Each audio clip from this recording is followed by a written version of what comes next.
Speaking of roads, road to October is pretty well paved and easy for these four teams, but did they do enough to put themselves over the top at the trade deadline?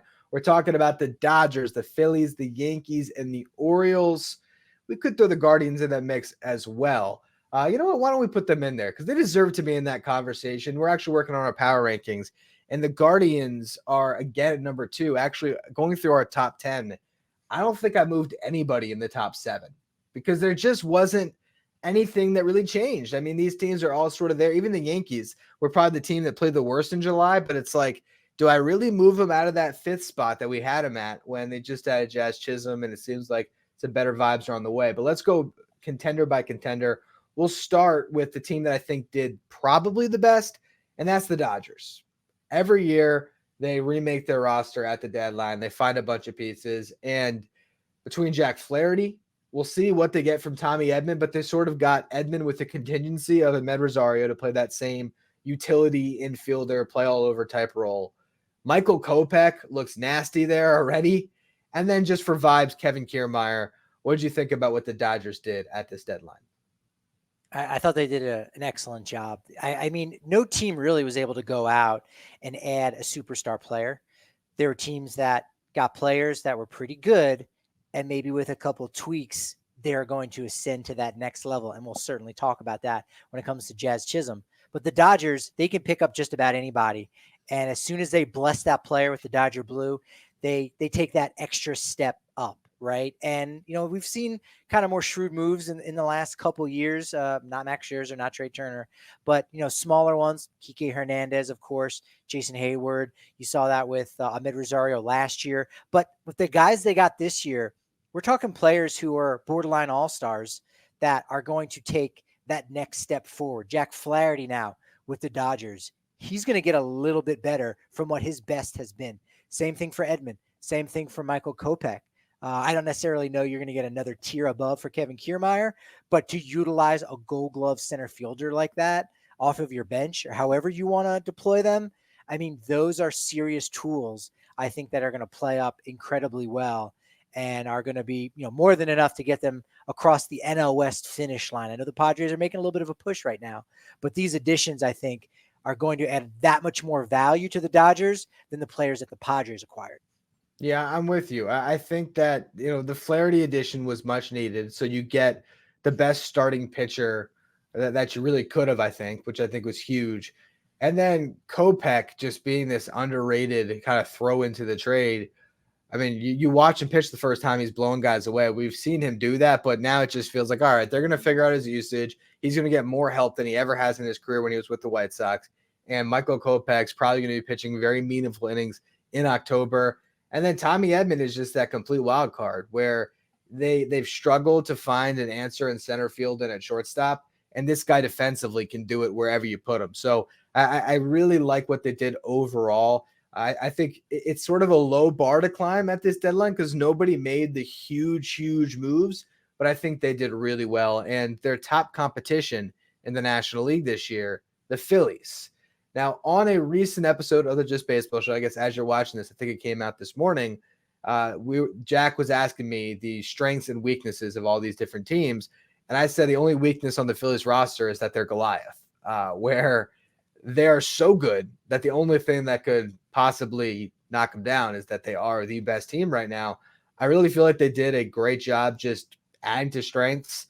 They get Carlos Estevez and Tanner Banks for their bullpen, swap out Sir Anthony Dominguez and Gregory Soto. That feels like an upgrade. And then they bring in Austin Hayes, who's going to get some run right now as a starter, but can be a really good platoon bat for them in the outfield. Just feel like they just took a couple of areas that they were a little bit weak and they got better. Yeah, I think they didn't really need very much, right? And you, as you said, you mentioned that they got rid of Sir Anthony Dominguez and Gregory Soto, and you go, oh, those guys are pretty good. They weren't getting the job done this year in Philadelphia, and so they're bringing in guys that are going to get it done. And Carlos Estevez is one of the best relief pitchers in baseball. Fantastic clubhouse guy. That's he was an MVP in the Rockies clubhouse, and the Phillies fans, I think, are going to absolutely love him. He's going to be great. Him and Jeff Hoffman together, former Rockies relievers. You never would have guessed that. But I think they didn't need to really do very much. And also, you only have 26 guys, only, quote unquote. So they couldn't have actually gone out and added like 2 more outfielders to Yeah. the mix because there's just not enough room for those guys. So you're limited in a lot of ways. And so, given those limitations, I think Dave Dombrowski did a really nice job. Carlos Estevez already has 2 scoreless appearances in a Phillies uniform. His whip on the season, 0.69. Wow. Nice. That's super nice. That's some crazy stuff. Moving over to the team that the Phillies actually got swept by. The Yankees look pretty damn good. Now, I think Yankees fans were a little bit, I don't know if upset's the right word, but I think they were expecting more for sure because the Jazz Chisholm trade happened early. And then all you get beyond that is Mark Leiter Jr. and Aniel de los Santos. But Jazz Chisholm seems to be the lightning rod right now that has really woken up that team. And because of that, I think you have to look at what they did and say, did the Yankees put themselves over the top at this deadline? Jazz Chisholm Jr. certainly seems to be doing everything he can by himself to make that happen. The Yankees could have done more, but I think there's a good chance. And right now, they are the winners. But there's a good chance that when we get to the end of the season and look at the players that were added, Jazz Chisholm is going to be the biggest difference maker, maybe even more so than Jack Flaherty, who's was an AL Cy Young Award contender. So that's a big addition that the Dodgers brought in there for the final 2 months. But Jazz Chisholm, with still more seasons left to go, he's been that exact guy that the Yankees have produced time and time again. You throw on the purple pinstripes, or in the case of Jazz so far, the road grays with New York across the chest, and they just ascend to another level. And so we weren't sure that we were going to ever get that version of Jazz Chisholm, the guy on the cover of the MLB The Show. It just wasn't happening in Miami. And now all of a sudden with the Yankees, he's becoming that guy. And it's been exciting to see that. And that's been really fantastic. And I think, again, by the time we get to October, I think we're going to look and say Jazz Chisholm was definitely the best player that was added at this year's trade deadline. They probably could have gone out and got another starting pitcher. They probably could have gotten yet another reliever. There's still questions in the Bronx, but the best player went to the Yankees this year's deadline. Yeah, I think so because it's either him or Randy Arozarena, but I just think that it's such an easier lift for Jazz Chisholm to have a big final couple of months because he's going to a perfect ballpark for him with his left-handed swing. And there's been a lot of talk about Jazz Chisholm as this polarizing clubhouse cancer.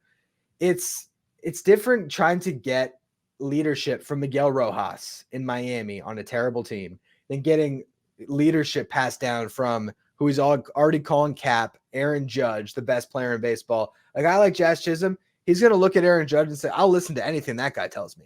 Miguel Rojas, who are you? Like, I'm better than you. And look, you can say that's the wrong attitude to have, whatever it is, but you know what?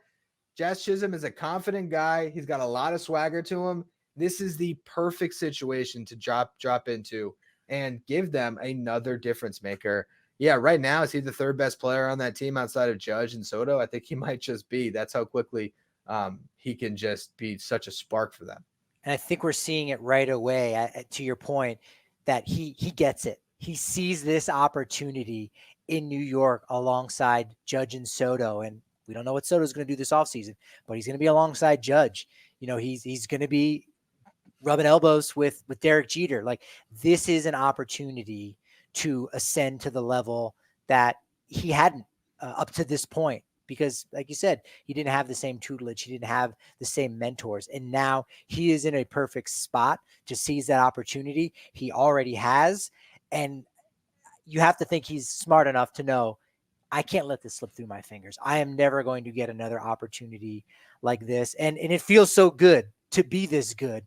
I have to stay at this level. It's worth doing everything I can to making sure this does not slip through my fingers, because this feels right. This is everything I think athletes want to be, is being, in the pinnacle city, at the pinnacle of their career, playing with great players. He's got the world in front of him right now. And I think he identifies that, he realizes it, and he's going to continue to play at this level. This guy's a chance to make a lot of money off the field too, playing in New York, because he's marketable. And if I set the over-under at 1.5 commercials with Aaron Judge over the next year, what do you got? You think he's going to be in a couple? Because I could see Jazz hopping on Aaron Judge's coattails on the marketing front and getting in a couple of these commercials, whatever it is. Jazz and Judge. I mean, who's saying no to that? Come on. I think so, man.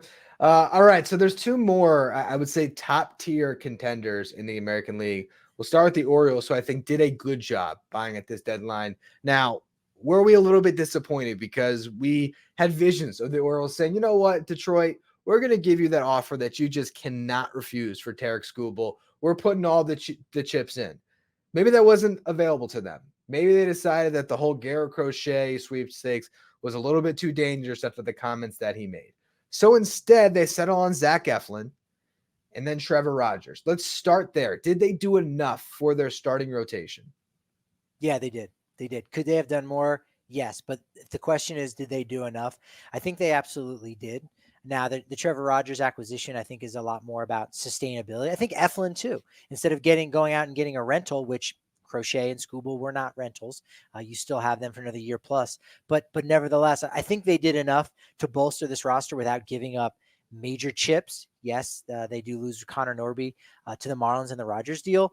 But in general, for this team, and they still have 3 more years of that core together with Adley and Gunnar and company, you still have to be true to that and not push all your chips to the center of the table. They're not there just yet.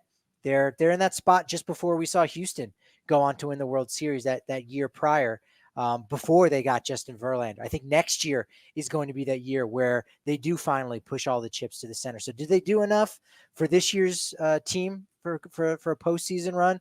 I absolutely think they did. I do too. I think that when you remember that they made the trade for Corbin Burns, that was the piece for this year that is going to hopefully get them over the top come October. You're expecting Corbin Burns to lead you there once you get into October.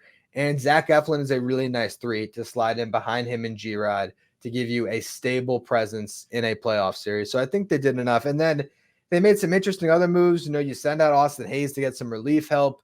You end up just picking up Eloy Jimenez. I don't know how much that does for you, but hey, it's a guy that could hit lefties and really a no-risk acquisition other than the money that you have to pay him. And they also pick up Austin Slater.